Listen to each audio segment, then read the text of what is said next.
Salut tout le monde, bienvenue sur la chaîne de Lactech 3D. On est parti pour un tuto comment faire des timelapses avec un appareil photo réflexe pour vos impressions 3D. Alors je vais vous montrer ça tout de suite en image. Il y aura 2-3 pièces à imprimer, vous aurez les liens dans la description. Donc ça se monte avec les... Il n'y a pas besoin de vis supplémentaires. Vous dévissez 2-3 vis qu'il y a déjà et vous remettez les pièces, vous revissez les vis, c'est fini. Il va y avoir faire un petit paramétrage également. Marquez 2-3 lignes de code dans votre slicer et c'est terminé. À savoir que pour l'appareil photo, bien sûr, je ne le mets pas sur batterie parce que des fois sur des impressions qui sont très longues, ça peut être un peu compliqué sur batterie. Donc ce que je fais, j'ai trouvé sur Amazon, je vous mettrai le lien dans la description. C'est un adaptateur pour appareil photo secteur. C'est une petite batterie que vous rentrez, il y a un câble qui est relié à une prise et ça permet de ne pas avoir de batterie dans l'appareil photo et de pouvoir filmer en continu sans se soucier de la batterie. Ça coûte 15-20 € si je dis pas de bêtises, mais vous avez le lien dans la description de toute manière. Donc je vous montre ça immédiatement sur l'imprimante. Alors voici les quelques pièces à imprimer. Donc il y a celle-ci qui va être utilisée donc pour caler la télécommande et qui va se mettre ici. Et celle-là donc qui s'imprime en plusieurs parties, sans support, sans rien, très facile à imprimer, hein, et qui va se mettre juste derrière le ventilateur qui est à côté. Et ce qui va permettre qu'à chaque fois que la tête d'impression a fini une layer, d'aller buter contre la télécommande d'appareil photo. Donc je vais vous montrer le montage en 2 secondes, c'est 3 vis et c'est fini. Allez, je vous montre ça de suite.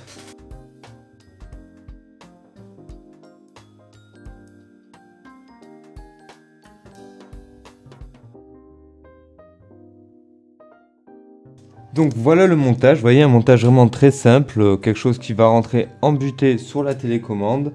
Alors maintenant il va simplement falloir calculer combien il y a entre le end stop de la tête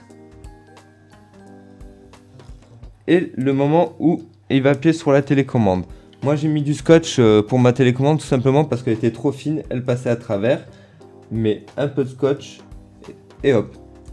Et là, vous voyez, ça rentre, hop, ça appuie, ça fait comme un doigt et ça marche vraiment très bien. Vous pouvez voir les timelapses sur la chaîne, je vais vous montrer des exemples également. Ça marche vraiment très très bien. Comment on fait pour savoir quelle distance il va falloir? Tout simplement, vous allumez votre machine. Alors, comment nous allons faire pour savoir quelle distance il y a à parcourir entre le end stop de l'axe avec la tête et la télécommande? Tout simplement, on va aller dans Préparer. On va aller faire déjà un homme de l'axe X, l'axe qui nous intéresse. On va aller à Move Axe X, voilà, et là on va faire comme ceci pour le moment, et on va déplacer l'axe. Vous pouvez voir, hop, excusez-moi, j'ai qu'une main en même temps. Hop, je déplace ma tête.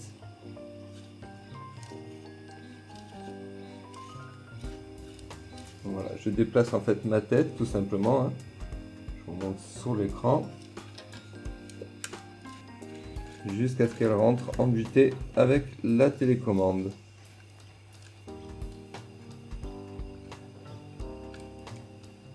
Et qu'on voit que ça appuie bien sur le bouton, bien sûr. Si ça appuie pas sur le bouton, il n'y a pas d'intérêt. Hop. Moi, pour que ça appuie sur le bouton, il faut que j'aille à fond, 300 sur la mienne.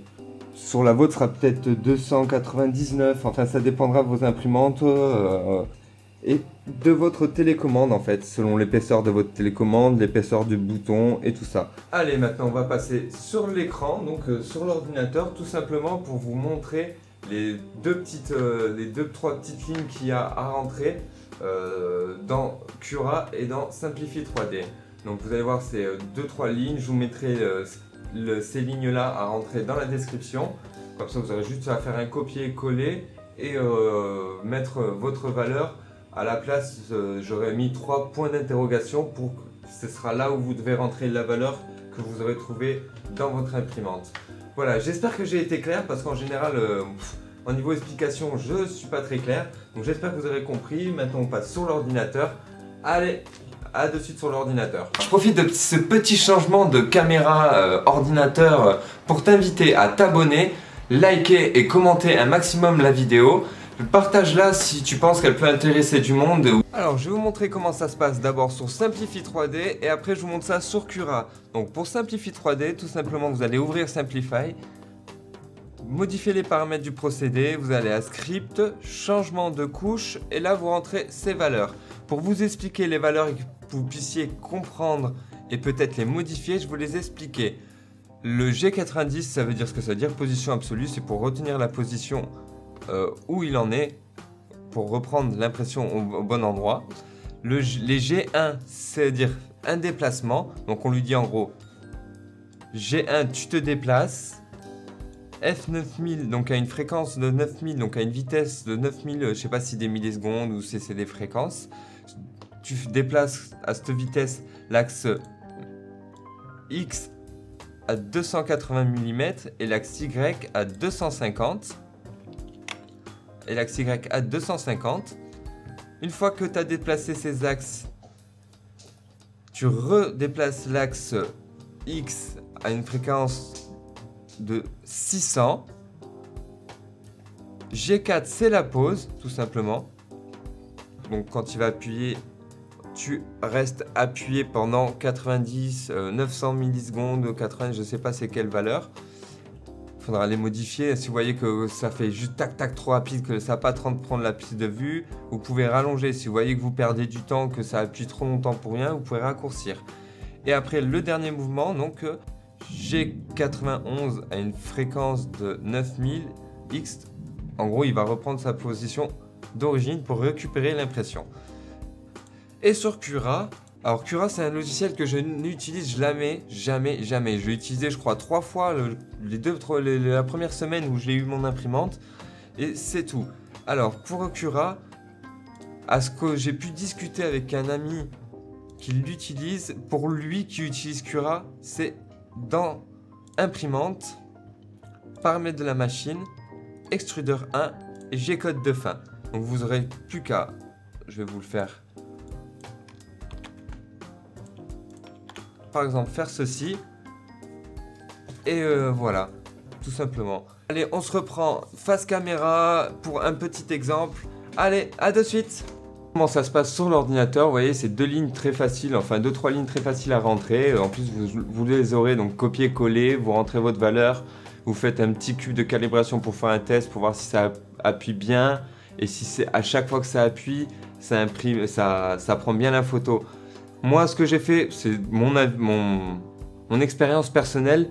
J'ai démonté ma télécommande et j'ai enlevé le système. Parce qu'en général, sur ces télécommandes, vous avez une première petite pression où ça fait le focus et la deuxième qui fait la prise de vue. Moi, j'ai enlevé le petit système qui fait le focus et un petit fil à dessouder. Vous le coupez, c'est fini.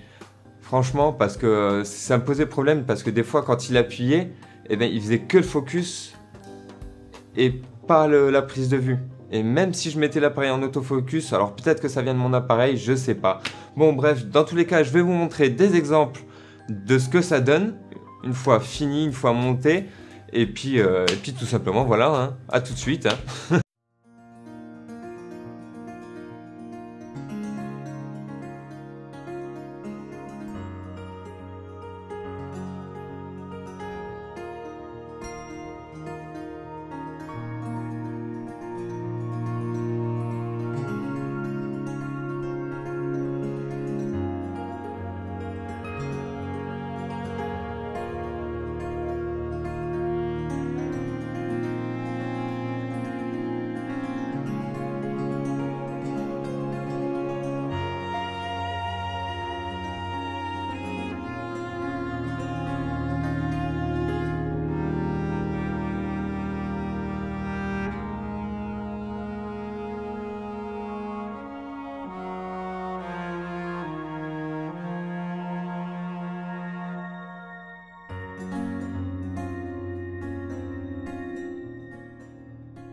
Alors, la vidéo touche à sa fin. Comme d'habitude, un maximum de pouces bleus. Abonne-toi, la petite cloche des notifications, toutes les notifications. Partage la vidéo. Un maximum de commentaires pour me dire ce que vous pensez de cette technique ou de ma chaîne, de ma gueule, de n'importe quoi. J'en ai rien à faire. Un petit commentaire, ça fait toujours plaisir. Et puis, comme toujours, pour vous abonner, c'est juste ici. Et pour regarder les autres vidéos, c'est juste là. Et moi, je vous dis à la prochaine. Allez, je vous kiffe tous.